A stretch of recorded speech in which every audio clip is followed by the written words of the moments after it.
In July 2020, a 15-year-old boy named Ethan Morgan from Leeds, England, vanished after telling his parents he was going to explore something cool he found near the woods. Ethan had been obsessed with recreating real-world caves he discovered through Google Maps, inspired by Minecraft's underground systems. That evening, he texted a friend saying he had found the real-life mine shaft and was going to explore it before dark. Hours passed and Ethan didn't return home. His parents thought he was still out with friends, until midnight when his phone went silent. The next morning, police found his bicycle propped beside an abandoned quarry on the edge of town. Officers descended into the quarry using rope and flashlights and immediately noticed signs of someone having entered an old service tunnel. Inside, the narrow tunnel curved deep into the hillside, littered with footprints and phone light reflections on the wet stone walls. Then 200 meters in, rescuers discovered his phone lying face down. The tunnel ahead narrowed further, filled with cold water and jagged debris from past collapses. Rescue teams were forced to retreat after oxygen levels dropped dangerously low, marking the area for deeper excavation. 3 days later, divers finally reached the end of the submerged passage and found Ethan's body wedged between collapsed boulders. The scene was hauntingly still, his phone cord still looped around his wrist, as if he'd tried to keep playing. Investigators ruled it an accidental death by asphyxiation and drowning, but locals began to whisper something darker. According to locals, the quarry had been sealed for decades after miners heard strange echoes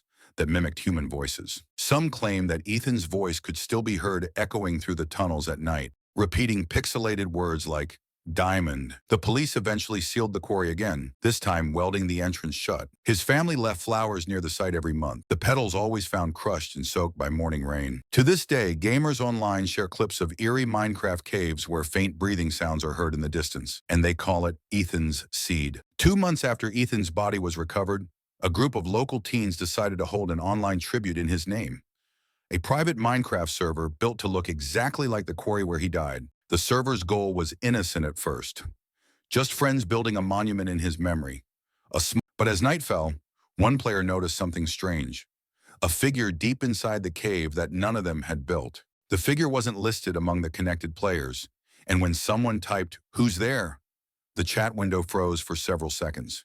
Then a new message appeared in red text, "Mine deeper." Thinking it was a glitch or mod, they ignored it, until one player's headset picked up faint breathing, followed by a whisper repeating, "Help me." When they checked the voice chat, the microphone icon beside Ethan's old gamer tag was flickering on and off. Suddenly, all the torches inside the cave extinguished at once, plunging every screen into total blackness. Seconds later, the server console log flooded with hundreds of identical lines.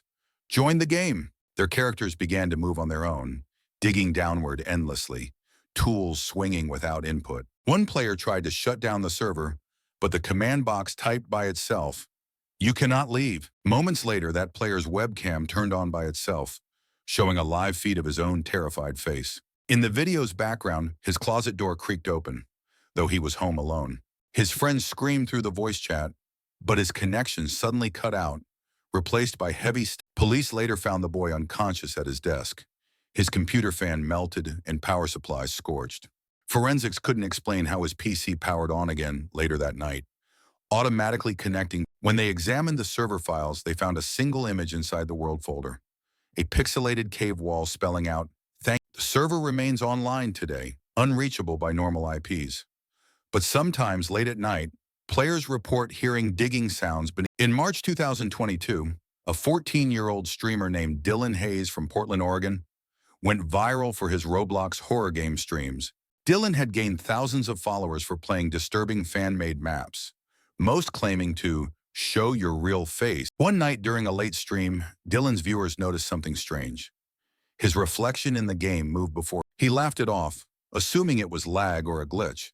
But the reflection continued to stare. Even the chat exploded with messages like, "Bro, it blinked," and "There's two of you now." Moments later, the reflection in the game smiled, a twisted, jagged grin that didn't match Dylan's face. The stream froze for 5 seconds, then resumed. But Dylan was gone from the webcam frame. Viewers thought it was a prank until someone in chat typed, "Check his The reflection raised a hand and waved. The real Dylan never moved. Suddenly, the camera fell sideways, showing Dylan's chair spinning slowly, the screen still broadcasting. His microphone picked up faint breathing, followed by tapping sounds, 5 taps, always in the same rhythm. Police later entered his room after his parents reported him missing. The stream had run continuously for His webcam feed showed only the mirror section of the game, looping endlessly, the same reflection smiling. When officers checked the game files, they found a custom map titled Mirror Room Real.exe, not hosted. Forensics traced the upload to an IP address that didn't exist. Its coordinates pointed to a blank location in the Pacific Ocean. Roblox moderators permanently removed the game, but new versions kept reappearing under random names like FaceFinder. Today, players who stumble into the clone maps claim to hear whispering through their headphones, saying 5 taps means. And if you watch old clips of Dylan's last stream closely, at the 47-minute mark, his reflection. In June 2023, 27-year-old gamer Marcus Reed from Denver became obsessed with a new virtual reality title called Voidbound.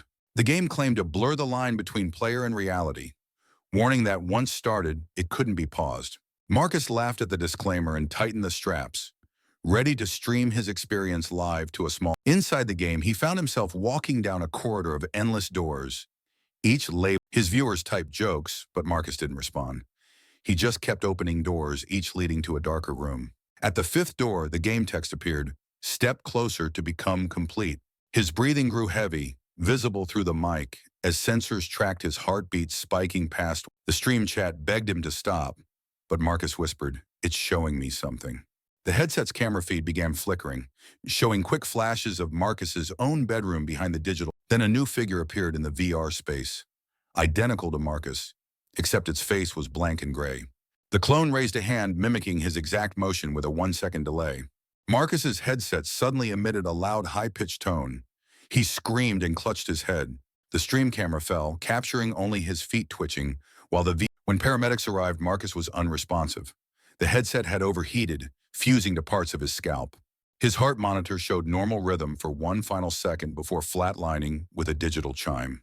Investigators later recovered the game files, but there was no title called Voidbound. Yet on Marcus's system log, a folder kept reappearing after deletion, reading, and some claim that at 3 a.m., if you wear an old VR headset, you'll hear a distorted voice whisper his last words, "Door 6 is mine." In late 2024, a 19-year-old influencer named Lily Tran from Seattle became obsessed with a new viral filter app called Mirror Me. The app promised to beautify your soul, showing users what they look like as their true selves. Lily's followers loved her transformations. Each new video looked more surreal, her eyes a bit larger, her smile just a bit too sharp. Then one night during a live stream, the filter stopped responding, and her reflection blinked on its own. She froze, whispering, "Did anyone see that?" Her chat filled instantly with laughing emojis. The reflection began talking without her, mouthing words no one could hear. Her camera then glitched, splitting her face into 2 misaligned halves for several seconds. When the stream resumed, she was gone. Only the phone remained on her desk, camera still rolling.